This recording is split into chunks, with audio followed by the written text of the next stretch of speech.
Bonjour à tous et bienvenue dans cette dernière partie où nous allons nous occuper de notre contrôleur RESTful afin d'implémenter les dernières méthodes pour notre CRUD. Alors si je vais sur la documentation Laravel, on en est où? On en est maintenant à la création du formulaire d'édition pour notre client, à l'envoi à la méthode update pour valider tout ça et enfin une dernière méthode pour supprimer notre client. Donc on se rend compte qu'on va avoir besoin d'un formulaire pour éditer qui sera rempli avec les informations du client, mais on avait déjà créé un formulaire dans nos vues. Dans Resource Views Clients create.blade.php, là ici on se rend compte qu'on a déjà quelque chose. Donc il y a une partie qui ne bougera pas, d'accord, c'est-à-dire que les champs resteront les mêmes, on les remplira ou pas suivant si on est sur une méthode edit ou sur une méthode create. Donc on va par contre conserver cette ligne-là qui, elle, dépend vraiment du fichier edit et le token CSRF, lui, ne change pas non plus. Donc on va pouvoir récupérer ce qui ne change pas vraiment. On s'arrête au bouton puisqu'on va vouloir plutôt mettre, enfin changer le texte du bouton, mettre plutôt sauvegarder les informations. Donc je vais récupérer ça, je vais couper et là je ne vais pas hésiter à faire un include, et là je créerai un nouveau dossier qui s'appellera includes, et dedans je mettrai form.blade.php.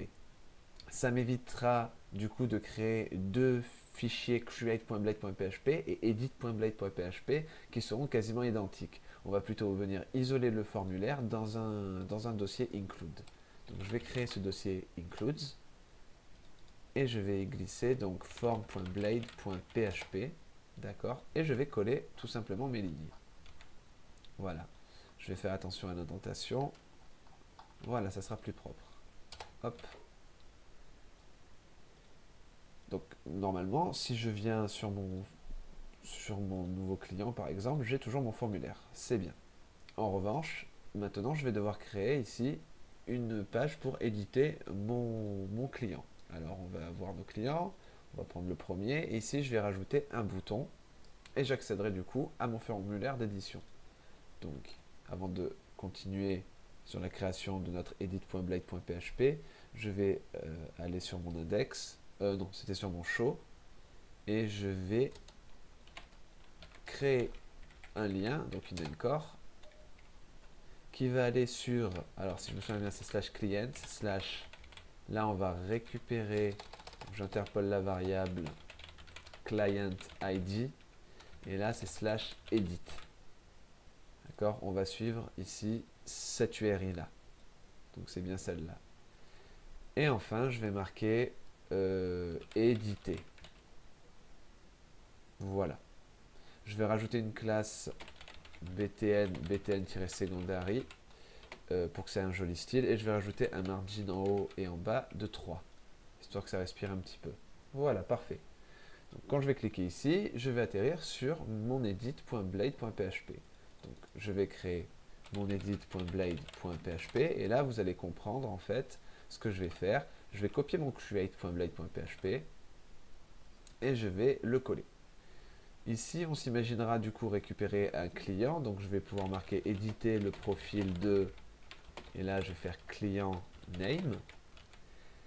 La méthode ici, bon ça restera en poste, l'action ça reste slash client, puisqu'on voit ici que, alors non, il faut passer l'idée bien sûr pour préciser quel client je veux mettre à jour. Donc ça sera slash client slash l'idée et on va passer ici l'information en patch. D'accord. Donc vous avez le choix soit put, soit patch. Je préfère utiliser patch quand on met à jour des ressources plutôt que put. Voilà. Mais normalement il n'y a aucune différence. Donc je vais préciser slash client ID. Donc pour l'instant on n'a pas récupéré de client. Je mets juste en forme les choses. Le CSRF il est bien compris dans notre formulaire, vous voyez qu'on ne se répète pas du coup. Et ici, je vais faire un méthode patch. Et je vais marquer sauvegarder les informations. Voilà. Donc à partir de là, si je vais sur éditer, alors j'ai pas créé ma route sur le web.php, c'est normal d'atterrir sur le 404. Donc c'est un get clients slash client slash edit. Et ça sera clients controller at edit. D'accord, donc je suis le nom de la méthode qui est donnée dans la documentation. D'ailleurs, la méthode n'existe toujours pas dans le contrôleur, donc on va venir la créer. Alors juste en bas de show, on va faire un public function edit. Et là, on va pas se casser la tête, on va utiliser le route model binding pour pouvoir récupérer dynamiquement le client qui va bien avec l'idée qui a été passée dans l'URL. Donc je vais retourner ma fameuse vue clients.edit et je vais compacter avec, avec le client. Alors normalement, ça va nous lever une petite erreur. Voilà, effectivement la variable entreprise, on doit également la rajouter dans la méthode parce qu'il me dit qu'elle n'est pas définie, parce que tout simplement notre form.blade.php contient ici la variable entreprise sur laquelle il faut reach pour présenter les différentes entreprises et on fera en sorte de s'arrêter sur l'entreprise de notre client. Mais en tout cas, cette variable pour l'instant il ne la connaît pas, donc on va tout simplement lui passer entreprise all et on va lui passer dans la fonction compact et ça devrait retirer l'erreur. Parfait. Donc on voit bien qu'on a récupéré ici le nom de notre client. Si je fais un coup de CTRL U, je vois que j'ai bien dans mon form action l'idée du client qui est passée dans l'action. Par contre ici nos champs ne sont pas remplis. Alors ce qu'on va pouvoir faire ici dans notre form.blade.php, c'est de toute façon définir une value qui sera la old value. D'accord? Alors en fait ça permettra tout simplement au moment où en fait je rentre une information, si je soumets et que j'ai eu des informations fausses, je conserve les bonnes informations. D'accord? Donc je vais vous montrer ça. Je vais le rajouter exactement là, ici dans le old. Alors c'est pas old value, le value en fait était remplacé par le nom du champ. Donc nous ça sera old name, d'accord? Et enfin old email. Voilà. Donc là par exemple, si je vais sur voir nos clients, nouveaux clients, et que là je rentre par exemple test, mais que je rentre pas l'email, d'accord, il va y avoir une erreur sur l'email, mais il va me conserver test. Vous voyez que si j'avais pas mis la old value, la valeur ancienne, eh ben il me l'aurait pas gardé, j'aurais été obligé de tout retaper. Donc quand vous avez un champ ou deux, ça va, mais si vous avez beaucoup de champs, ça peut être vite pénible pour l'utilisateur. Donc cette fonction-là, voilà, c'est offert par Laravel et ça nous permet dans nos vues de conserver les valeurs qui ont été tapées précédemment après, et de les conserver après la validation. Alors le souci, c'est qu'on a quand même besoin, lorsqu'on fait une édition de notre client, on a quand même besoin de récupérer ici, de remplir les champs. Donc ce qu'on va faire, c'est tout simple, c'est est-ce que la old name est définie? Si c'est le cas, eh ben, on va l'afficher. Si ce n'est pas le cas, eh ben, on va afficher le client name. Et je vais faire pareil pour le mail en bas. Donc, est-ce que le old email est présent? Oups. Est-ce que le old name est présent? Si oui, on l'affiche. Sinon, on va afficher l'email de notre client.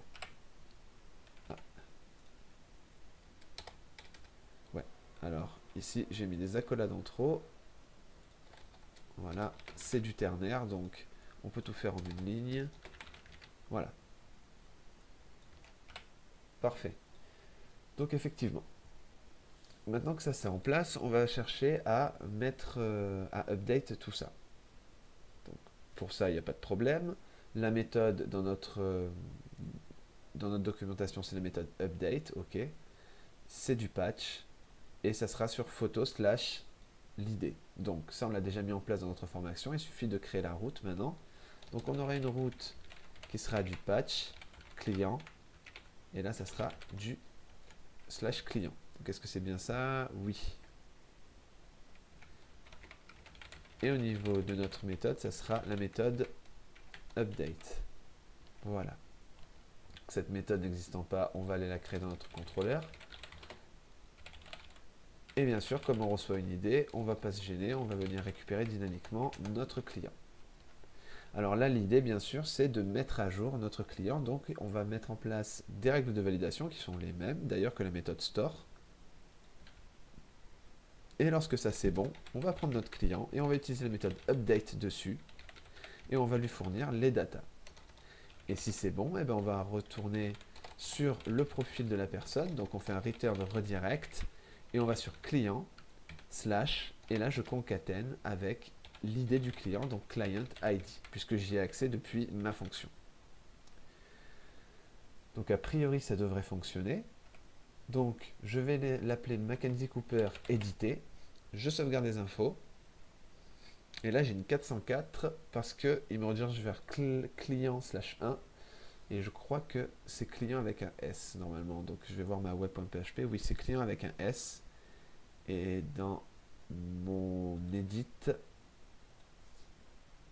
ah ben oui, normalement c'est bon. Il m'envoie. Alors je vais checker dans le code source si c'est bon. Oui, ça envoie bien sur la bonne URL. Donc a priori il y a un souci. Client slash client. Donc idée du client. Ah non, c'est ici en fait. D'accord. C'est quand je fais mon redirect. Mon redirect c'est sur client avec un S. Autant pour moi. Donc je vais faire. Donc on voit bien qu'il l'a édité. Hein, donc je vais retaper rééditer. Je sauvegarde les informations. Et là on voit bien que ça avait bien marché auparavant. Donc c'est parfait. Donc je vais mettre à jour aussi le mail. 1, 2, 3. Et on va dire que j'oublie de remplir ce champ. Et normalement, voilà. Il me re-remplit avec le champ précédent. Donc je vais sauvegarder les infos. Et on voit bien que l'email est à jour. Donc là c'est parfait. Donc je vais retourner sur la page éditée. Et là ici on a le champ actif et le champ inactif, ainsi que le champ ma super entreprise et ma méga entreprise qui ne sont pas très dynamiques. Donc on va d'abord s'occuper du listing de l'entreprise. Donc ça va se passer sur la vue. Donc dans edit.blade.php et form.blade.php plutôt. Donc ce qu'on va faire, c'est tout simplement dire ici, est-ce que l'entreprise, donc est-ce que l'idée de l'entreprise ID de mon client est strictement égale à l'entreprise ID de la liste sur laquelle je for each. Si c'est le cas, eh ben on va afficher selected, ce qui va nous permettre de sélectionner la bonne entreprise. Sinon, ben on passe à la suivante. Je réactualise. Alors, oui, donc il ne faut pas faire une vérification stricte avec 3 égales, mais juste 2 égales, d'accord? Donc, est-ce que l'entreprise ID du client est égale à l'idée de l'entreprise? Dans ce cas-là, on voit bien que méga entreprise est affichée. Et si je change pour ma super entreprise, c'est bien ma super entreprise qui reste. Pour le champ actif et inactif, on va un petit peu refactorer notre client. Parce que l'idée ici, ça serait plutôt de faire la même vérification, mais ça peut être un petit peu pénible. Donc ce qu'on va faire, c'est qu'on va stocker directement dans notre modèle client ce tableau-là, d'accord, qui peut être intéressant. Donc on va venir créer une public function, alors public parce qu'on va l'appeler dans les vues, donc on va l'appeler depuis l'extérieur de la classe, hein, get status options, d'accord, et ça va retourner ce tableau, donc ça sera 0 pour inactif, d'accord, et 1, ça sera pour actif. Voilà. Et ici, au lieu de retourner le tableau, encore une fois, on peut juste faire un this get status attribute. Get status, options, pardon. Options. Voilà. Et là, j'oublie pas le point virgule. Donc de cette façon-là, j'ai accès à une méthode qui me renvoie en clé le 0 ou le 1 et en valeur la chaîne de caractères qui est liée à nos différents statuts. Donc là, ce qui peut être intéressant de faire dans notre formulaire, c'est de garder juste une value, de faire un for each de notre client get status options as key value and for each. Là, on va déplacer notre option à l'intérieur et du coup, la value, ça sera bien sûr value. Non, ça sera la clé, puisqu'on veut passer soit 0 soit 1 et ça, c'est la clé. Ici, on affiche notre value. Donc normalement, Ah oui, j'ai une erreur parce que c'est une fonction, d'accord? Donc j'oublie pas les parenthèses. Donc je regarde sur ma vue, tout est parfait, d'accord? Donc inactif et actif. Et maintenant, on peut tout simplement faire client statut. Donc si le client statut, donc il renvoie soit inactif, soit actif, est égal à la value, et bien dans ce cas-là, on affiche selected. Sinon, sinon on n'affiche rien. Voilà.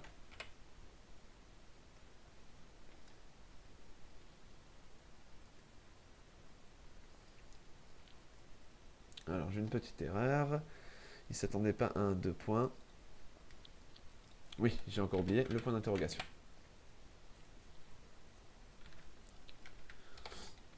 Client statut strictement égal à value.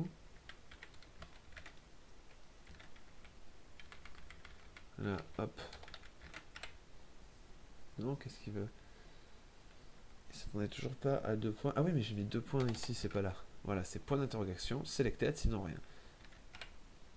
Bien, d'ailleurs, on n'est pas forcément obligé de mettre ici en strict. Ça peut éviter des erreurs.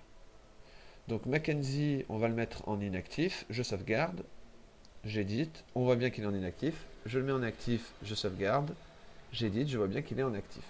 C'est parfait. Donc on va voir différents petits problèmes maintenant à cause de cette optimisation du formulaire d'édition. Donc si je vais sur nouveau client, donc j'ai une première erreur, il me dit la variable client n'est pas définie. Parce qu'effectivement, dans les valeurs, donc les valeurs de name ou Gmail, soit on a une ancienne valeur, ce qui n'est pas le cas puisque c'est la première fois qu'on vient sur le formulaire qui a été rentré, soit on va chercher le nom du client, puisqu'on voulait pré-remplir tout à l'heure avec l'édition. Alors une petite astuce, ça serait de tout simplement remplir avec un client vide. Donc, ce que je vais faire, c'est ici, dire client. Alors, c'est pas la méthode index, attention, c'est la méthode create. Quand on arrive sur notre formulaire, on va faire new client, voilà, tout simplement. Et comme ça, on remplit avec des informations vides. Et je le passe via le compact. Donc là, c'est bon. Ensuite, j'ai un autre petit souci, c'est le problème, c'est que comme c'est un client qui est vide, qui est vierge, il est ni actif ni inactif. Il a juste comme statut nul. Donc ce qu'on va faire, c'est définir un statut par défaut dans notre modèle. Comme ça, un client qui vient d'être fraîchement créé, il aura un attribut par défaut, un attribut statut par défaut. Donc protected attributes. Et là, je vais passer en clé statut. Et je veux que ce soit actif, enfin inactif par défaut. Voilà, pourquoi pas. Et maintenant, ah oui, alors c'est pas ça qu'il faut passer, c'est la clé. Donc 0.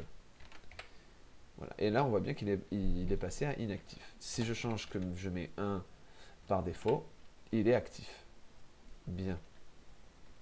Donc l'avantage de... Donc je vais remettre à 0. L'avantage de ça, c'est que si demain, je rajoute un autre, on va dire, une autre valeur qui sera en attente, soi-disant en attente de validation, eh ben, il sera disponible ici dans ma liste. D'accord? Donc on va créer vite fait un nouveau client qui sera en attente. J'ajoute le client. Je vais pour voir mes clients. Et là, on voit bien qu'il a un statut en attente. Je vais venir l'éditer. On voit bien qu'il est en attente. On va le mettre dans ma super entreprise. Et on va le mettre en actif. D'accord? Et on va éditer tous les champs. Ah oui. Je vais plutôt mettre 1, 2, 3. Je sauvegarde les infos. On voit bien que ça a été bien édité ici. D'accord? Et là, c'est bien actif. Ma méga entreprise, je le passe en attente. Voilà, ma méga entreprise, j'édite, bien en attente. Donc, tout fonctionne convenablement au niveau de l'édition et au niveau de la création des nouveaux clients. Donc maintenant, on va passer à la dernière fonction qui va nous permettre de supprimer tout simplement nos différents clients. On va se rendre dans notre client controller. On va avoir ici une public function delete qu'on va récupérer dynamiquement notre client, on ne va pas se gêner. Et ce qu'on va faire, c'est qu'on va prendre notre client et on va faire un delete dessus. Voilà, on va le supprimer. Et on va faire un return redirect sur client. Tout simplement. Voilà. Donc, comment faire? Si je me rends là dans mon petit tableau, je vois que c'est une méthode delete, d'accord? Enfin, c'est un verbe delete et c'est la méthode destroy. Donc c'est destroy, donc c'est pas delete, effectivement. La méthode ici à utiliser, c'est delete sur le modèle, mais la méthode dans le contrôleur, c'est destroy, pour rester cohérent avec le reste. Et on va le mettre dans notre show.blade.php. Juste en bas, je vais créer un formulaire. Donc l'action, ça sera... Alors, il faut que ça aille sur /client /l'id du client. Donc, /client /l'id du client. Et au niveau de la méthode, bon, on va mettre post, mais on va la changer pour delete juste après. Donc, je mets mon CSRF. Je mets ma méthode delete. D'accord. Et je vais mettre un bouton submit qui aura la classe btn danger. Et je vais marquer supprimer. Très bien, donc on voit qu'il est affiché. Donc ce que je vais faire pour les aligner, ça c'est une petite astuce encore, c'est de rajouter sur le formulaire, c'est un style inline et de mettre un display en inline, ce qui fait qu'ils vont se mettre l'un à côté de l'autre. Voilà. Et je vais supprimer. Ah, j'allais supprimer du coup mon client, mais on a oublié de définir dans web.php notre route, notre dernière route delete clients, client, et on appelle notre fonction destroy. Et voilà. Donc maintenant, il ne devrait plus me lever d'erreur. J'ai effectivement supprimé le premier. Je vais supprimer Hélène Joseph.